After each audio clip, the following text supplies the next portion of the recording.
was so excited to be able to incorporate piano lessons into our Give Back experience. Pastor Chris and I had talked about it a few times, but I honestly wasn't sure if it would fit into his overall plan for the time that we were here. I wrote the piano method no notes with the prayer that it could be used to show people how simple it can be to play piano with a worship team.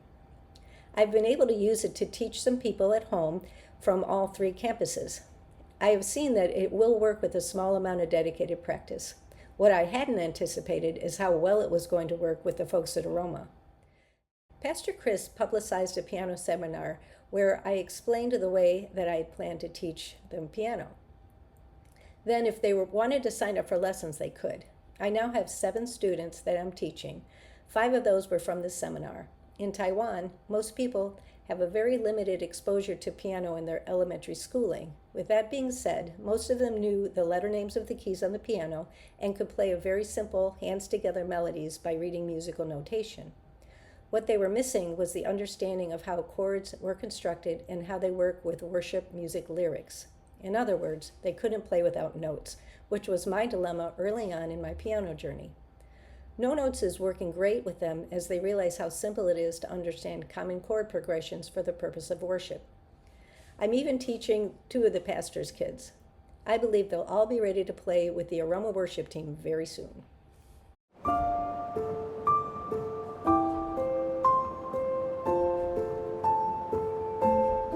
Hi, Sue and I are both involved in the prison ministry back home in Cleveland, Ohio.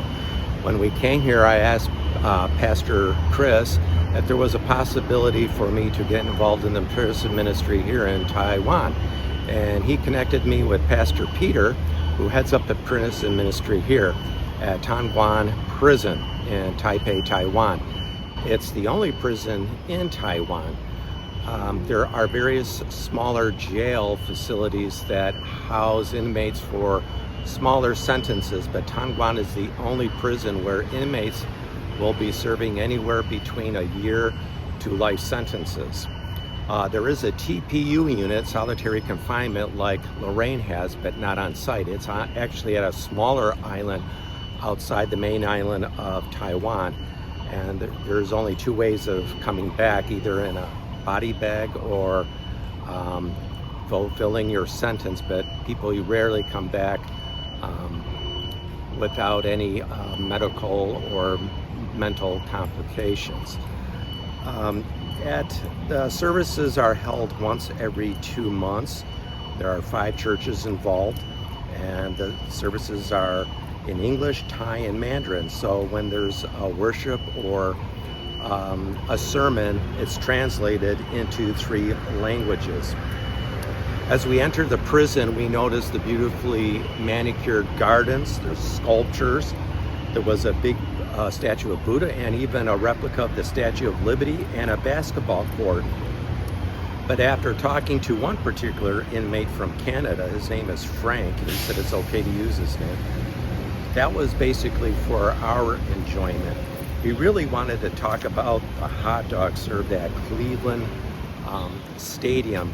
He used to go there, and he told me he's pretty much used to rice and noodles every day, and he's serving a 12-year sentence for a minor drug infraction that he claims he was totally innocent of.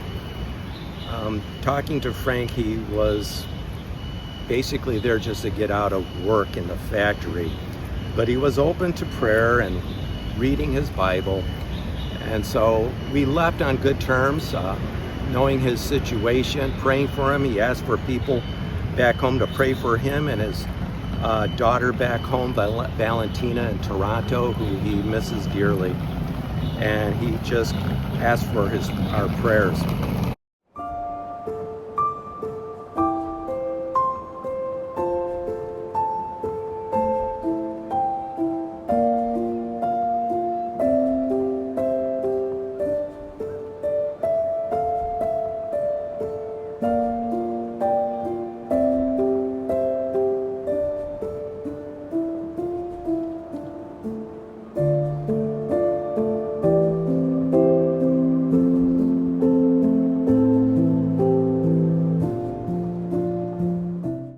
Sue and I had an opportunity to go to the Taipei Grand Mosque. However, according to the guidebook, it asks for to observe from the outside and not the inside. We hung out outside and took pictures, made ourselves very visible and noticeable. However, unfortunately, nobody approached us and asked what we were doing or extended an invitation. However, we do know that next year we'll make the same trip an opportunity, hoping to connect with someone, and that way we can share the gospel. A couple of weeks ago, Paul, Steve, and Carrie from the Envision National Office came to pay the Aroma a visit. While they were here, Paul preached the sermon for Sunday service. Carrie and Steve also led a training during our prayer and worship time on the program Steps to Making an Idol. Their feedback was very positive as they seemed very pleased at what they saw happening at the Aroma. The prayer that we all share for Aroma was that more people become involved with this ministry through programs such as Give Back or through applying to actually work for Envision. The Aroma is doing so much to reach the Taiwanese, but they could reach even more with a few more hands and feet doing the work of Jesus.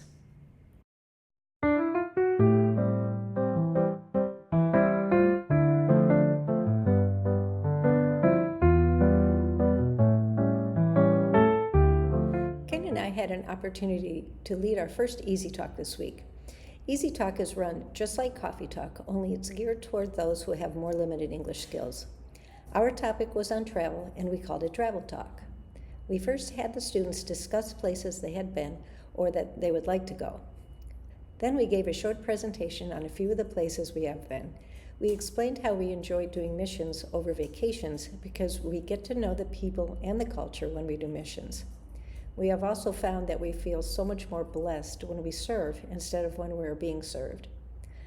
Then our activity was a contest to identify the top 10 travel destinations. They had a variety of table discussion topics where they could practice speaking English with native English speakers.